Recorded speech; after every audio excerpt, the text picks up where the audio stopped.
Good morning again, everybody. This is... I'll go back and get our phones. Oh, this is Friday morning. It's already the middle of January. Can you believe it? So we're getting close to our departure date, which I think we've decided will be February the 29th. And we got my little mama situated with her new car and got her back on the way.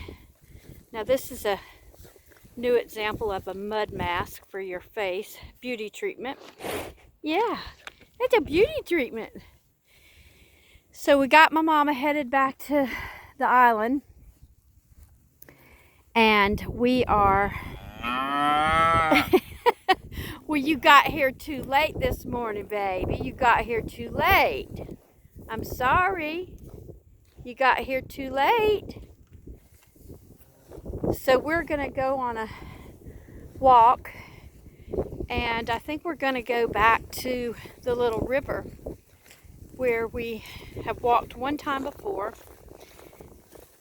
And again, we want to give a big shout out to Minnie, who was our very first male trail angel. Now, before we left Baton Rouge, we had several tremendously generous trail angels give us that Pentecostal handshake, which was amazing, and we so appreciate everything. Here's my partner, my best friend, my husband, the best thing besides my salvation the Lord's ever give to me. Want to say anything this morning? Had fresh biscuits this morning, sausage, eggs. I'm good. What else? Bill, homemade from scratch biscuits. And? What'd you put on the biscuits? And something else. Oh, and gravy. Yeah. So we're all bundled up. It's cold down here, over here, up here in northeast Georgia this morning. And Steve's walking with a little over 21 pounds this morning as a practice hike. And this is his, these are our little pads that we'll sit on. For those of you who don't hike. When we take a break. This is a pouch for our phones. And who'd we get that from? Gossamer Gear. Yeah, this is a water bottle thing. That's new. Yeah. Yeah, and his pack is the Osprey Levity. 60 liter. And he absolutely loves it. This is his third one, which the other two we got to take back, which REI is great about that. So I'm gonna have to unzip my puffy. I've got on a lot of layers this morning. Like way too many probably. But anyway, we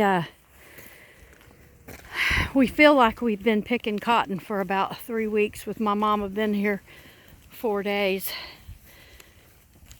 and 4 nights. I appreciate her. I love her. You never know when it's going to be the very last time you spend with them. So I do spoil her rotten as much as I'm able and wait on her hand and foot while she's here. And there's a guy in Texas, Mike Ray, would probably tell you he knows a guy named Mike that would always tell you the difference between in-laws and outlaws. Outlaws are wanted. Outlaws are wanted. I didn't say that. Oh, and I got the opportunity today to reach out by private message to my cousin. He's actually my second cousin.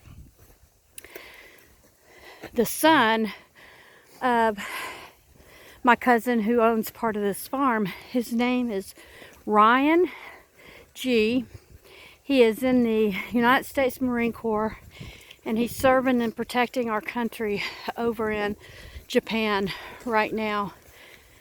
He's a great young man. He's homesick, of course, as you can only imagine.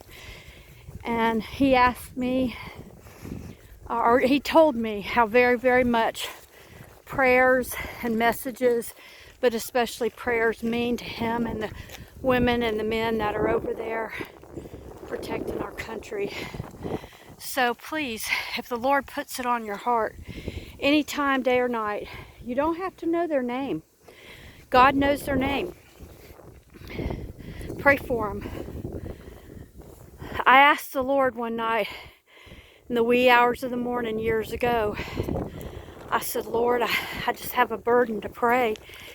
And at that time, we were going to a really small church. There were about 50 members. It took me about 3 years to learn their names. And I'd pray for them by name. And then I started drawing closer and closer to the Lord. I wanted to pray more and more. I asked the Lord, I said, Lord, how do I pray for all the widows in the world? How do I do that? And he said, you just did. I asked the Lord, I said, Lord, how do I pray for all the orphans in the world? I don't know them. My heart just breaks when I think about them. And he said, my child, you just did. So if you get overwhelmed in your prayers, of all the people you have to pray for or want to pray for or have a burden for, certainly if the Lord puts someone specifically on your mind and your heart, call them out by name. But if you have a burden for the military, our God's big. I can promise you his word doesn't lie. And if he tells you he knows every hair on our head, he does.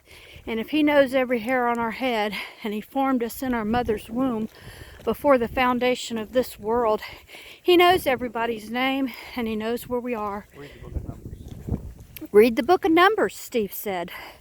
If that doesn't tell you how important names are to people. And he didn't even put everybody's name. We hear people say all the time, I can't get through all these names. Even if you can't pronounce them, which most of the time I can't, God knows who they are. Just take a moment and realize they were so important to God that he put their names in the book. And if there's anything in this world and the next you want, is you want your name in the book, the book of life. So I want to encourage you this morning in prayer. Don't be overwhelmed. We serve a big God, and God knows the needs of all of us. And this country certainly needs our prayers, certainly needs us to cry out as Christians. Anyway, I'll video some more as we walk, but now that we're up on this hill, I got to zip up again. So, Steve, you want to say anything to our friends? You want to tell them anything? Good day. Good day. Oh, you'd think he's from Australia. Good day, mate. Okay. As my friend down in South Louisiana, Trudy would say. Trudy say, I see y'all later. Okay. Love you all.